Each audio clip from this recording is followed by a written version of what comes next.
Well, I truly believe that because the dragon was a success is why we have the Athena. Really? I think so. I think so, because, you know, that was the next project, and it was right about that time. And I don't think the park board would have just said, well, go get it done then if you think you can do it, if I hadn't already gotten that dragon done. Were you involved with the Athena? Oh, completely. Well, good night. I don't think I knew that. Did you guys? Completely. No. The Parks Department had a box in the Parthenon that people put, you know, visitors, school kids came by a busload, nickels, dimes, quarters. If you want a statue of Athena in the Parthenon, make a contribution. We're gathering money for that. And when money got tight, I guess it must have been 70s, I don't know. They had to start charging admission. And the parks director, I guess was Jim Fike, decided it would be too tacky to have a contribution box right there in the Parthenon when you've already charged admission. So they took it out, and there was $27,000. Oh my goodness. Gracious. And at a park board meeting in December 81, that year, Jim Fike came to us and said, you know, I have gotten estimates for how much of a statue of Athena would cost, about $250,000. That seems to be what we would have to put up. It's never going to happen. We'll never do it. And so what I would like to propose, since the art galleries have almost no lighting, the lighting is really poor and inadequate to light those old galleries. Do you remember down in the basement? I'd like for you to think about it over Christmas and let me know in the January meeting whether I can use that $27,000 to buy more lighting. So I got uncomfortable with that. Like switching it from Athena I thought, to lighting? you know, people gave us money for one purpose. And we're not, I don't feel good about this without even trying, you know, that doesn't feel right. And so, you know, it was my 50th birthday, December that year, and some friends got together downtown for lunch, people who had some good judgment. I thought, I explained my problem to them, and they said, okay, we agree with you 100%, and we'll help you any way we can. One of them was Irv Entrican, who then wrote up the whatever we needed for the foundation. And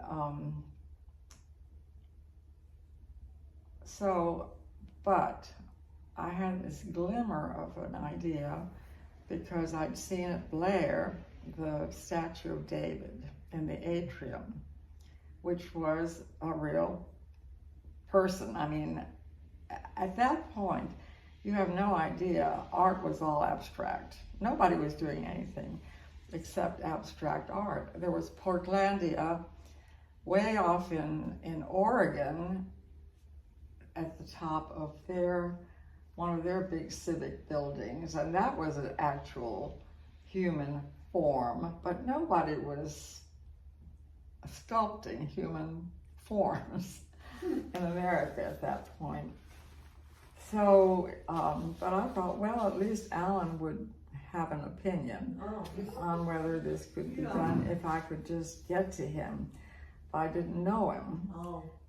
But I knew his parents. They were good friends. I mean, he'd been off at school, gone, and in Rome studying under this Milton Hebald, who did big things. And so Charlie, it's the only time I ever had a birthday party. I thought, okay, I'm going to invite the LaQuire family. all of them, and my kids were there too, so it was appropriate to have some young people. And I'm going to corral Alan and just talk to him, meet him. Charlie's did that? Well, Yeah. Charlie had, yeah, he did that. Yeah. Oh. And so Alan, I said, you know, there is this possibility that evening I'll talk to him, and I'd like for you to come over and visit, and I'll show you what I've got. When my dad knew we were moving to Nashville, he gave me 3 volumes like this of Stuart and Revett, a very famous series on Greek sculpture, architecture, drawings that they'd done for the King of England in the late 70s and early 18s. And so I showed Alan the page on the Athena. It gave the height, it gave all this information, and I said, you know, let me give you a copy of this and just think about it. And I went to see Ned Neighbors at Vanderbilt. He was the professor of archaeology, and I said, Ned, what do we know about the Athena?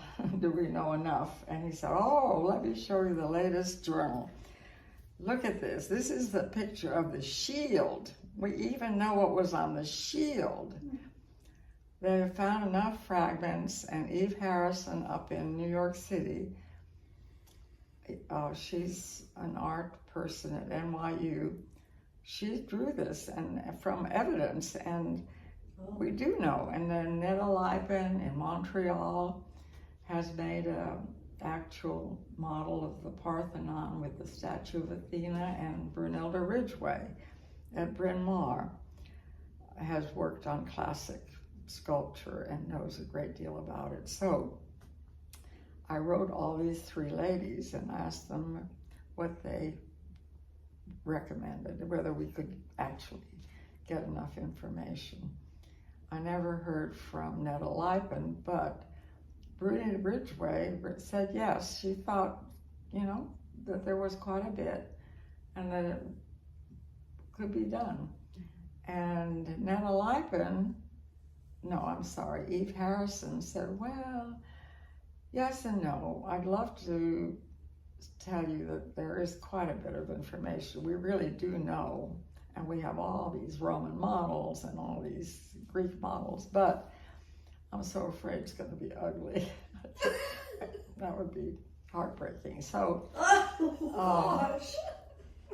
But that, you know, I had all these letters too.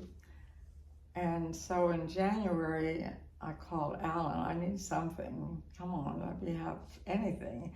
So he brought this little piece of yellow lined paper, and he would be interested. He would rather do an 8-foot heroic size, but if we insisted and if we could collect a little bit more money, he would love to try to do it. So that was another. At the meeting, I said, okay, this is what I can tell you. We have these letters from these archaeologists, and we have this from Alan, and I'd love to see us at least try before we just give the money away for lighting. And so the director said, well, you know, we're all for letting you try, but we've got to have a competition. Metro can't just give a commission to somebody because they want to do it. So we thought, okay, we'll limit it to Tennessee. That'll be something manageable that we can hope to get results fairly quickly, and we can actually interview people. And so we sent out, maybe the Arts Commission sent out a proposal, think of proposals. And I got together a committee of 10 people with the people at Parks, you know, worthies in arts from all over Nashville. And we got 5 proposals, and we interviewed all these people one day. We just sat as a committee and saw them all and heard them all. And I mean, there was, from Memphis, there was one sculptor that was going to carve it all out of, you know, that insulation stuff. Oh, fiberglass? No, oh, come on, you know, plastic, we package a material. Like we don't make peanuts. styrofoam. Styrofoam. He was going to carve it out of styrofoam Oh. and leave it there. And then there was a woman who was just interested in the jewelry, and she was going to do a lot of the jewelry, but it wasn't going to be on Athena. Anyway, so Alan was the only one that came through and said, yes, I'm going to do this. And he went off to Greece, I guess, on his own nickel. And the Parks Department added enough to make it $55,000, which was a good start. And then I did the same thing, just wrote grant proposals, you know, Nissan gave us some money, various groups gave us money, and also, you know, we got a lot of pro bono. I mean, all the gypsum cement was contributed. We had all kinds of contributions, but we didn't have an armature. Oh, there was an issue. The Parks Department said this cannot be any heavier than 9 tons. That's what the floor will bear. We are not touching the art galleries down below. You may not have a foundation. Well, that didn't sit well with the engineers like my husband. And Alan had a in-law or someone who was an engineer, and he got hold of me in a party and he said, you know, this is crazy. That needs a foundation. So I begged Jim Fike to gather everybody up, and we got these engineers in the room, and they all made a plea for a proper foundation. And so that was what's happened, and that's that square box, you know, in the middle of the gallery. And that goes down to bedrock, so it's sound. And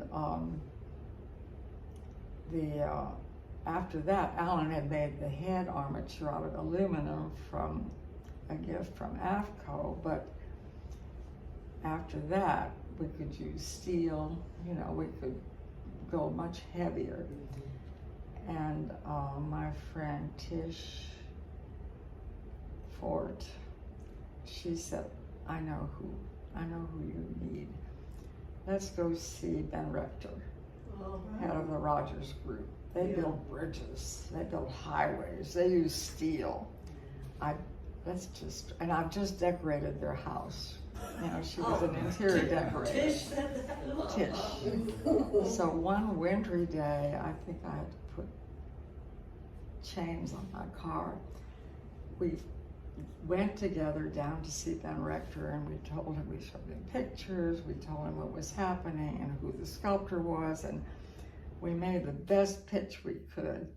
And he said, well, I'll think it over, but you know, we use I-beams like this. If we have steel to make anything like that, it's going to be out of our scrap, and you're going to get I-beams. Fine, as long as, you know, we can take the weight. That's okay. Well, he called back and said yes, he was ready to do it, but he wanted the city to insure the project.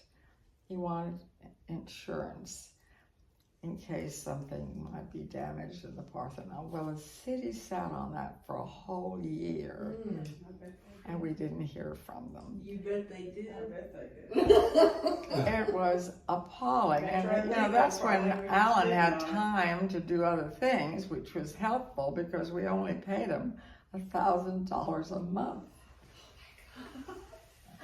That's all he got. So it was a good thing he was living in an old warehouse, which unfortunately then burned, you know, with his 8-foot model, all these drawings that he'd had. But the pieces that had been created by all these volunteers that helped him were already in storage somewhere else. Oh, thank goodness. And the steel, when they got started, of course, the Parthenon closed, and that's when Metro Council said, well, if this is going on, we might as well upgrade the gallery space. You know, we're going to have a decent art gallery if they're going to be having a closed, the building's going to be closed while this is happening. So Alan, so these two steel men, they gave us two guys to build this armature from the plans that Alan gave them. I mean, it's hollow inside. There's a ladder going all the way to the top. All the contributors' names are up in her head. And there's a ladder, and every year he checks it for cracks or anything that might be going amiss. It never has, but he's always looking. And let's see, where was I? Anyway, the armature, yes, the steel guys. So there was a big deal when they got all done. The head was going up. By that time, the media was all over it. They were just frothing at the mouth. We're going to have all our TV cameras there. Everything is going to be on film, getting the head up on Monday, scheduled. Oh. Saturday, noontime, we get a call from Alan. He said, "You come on down to the Parthenon. I've got something to show you." So my husband and I drove down there. Alan had gone to pick up some tools. You know, wasn't normally there on Saturday morning. And there were the two steel guys. And they said, "Alan, look up." And they put the head up in peace and quiet, all by themselves. They didn't want Alan there. They didn't want anybody there. Oh. They did it all on Saturday. Ahead of the media frothing. They could not imagine. They could not even imagine. It was tricky. It was scary. They didn't want Alan there, you know? Oh my It was gosh. really something that they undertook. Wow. But they got it up there, and of course, you know, there was cushion between the steel and the aluminum. All that's taken care of. But we said, when they put the steel out for the 6-foot Winged Victory, we said to this heavy guy, "Are you sure that's going to hold this one little cantilever thing out there?" And so he must have weighed 200 pounds. He shimmied out there and bounced up and down. He said, "It'll hold it, it'll hold it." I nearly fainted. I mean, this was at least 30 feet above the ground, you know. It was, but they were so used to it. They worked up there. Wow. But all of that was a gift. So that's why it was, you know, we probably You mean spent. the steel. Yeah. And the workmen, all of that was a gift. And he self-insured in the end. He got fed up with the city. He said, "Okay, I'll self-insure. We're getting this done." And it would never have happened without him, really. Ben Rector, you mean? Yeah, Ben Rector. Oh, wow. And so, that's the story of the Athena. So may I ask, is Athena property of Metro Parks? Or is it in the Metro Arts portfolio of public art? Excuse me. Because the dragon is not in Metro Arts Wow. public art portfolio. I'm sure they It's are. owned by Metro Well, I Parks. just never. And therein is bigger, kind of a rub. Around maintenance. Yeah. So do you know if Athena is, I think it's part of the Parthenon. which is Parks, Yeah, right? I'm pretty sure. I've never heard anything else. I know, now But they also have their Really own, interesting. But they also have their own office. Conservancy, yes. Mhm, yeah. Yes, they do. We could dig into that. Yeah. Could dig into that. Uh-huh.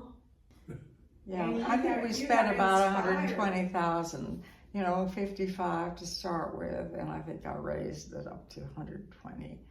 But the rest, it would have easily been 250,000, but all the rest was donations Golly. in kind. Sure.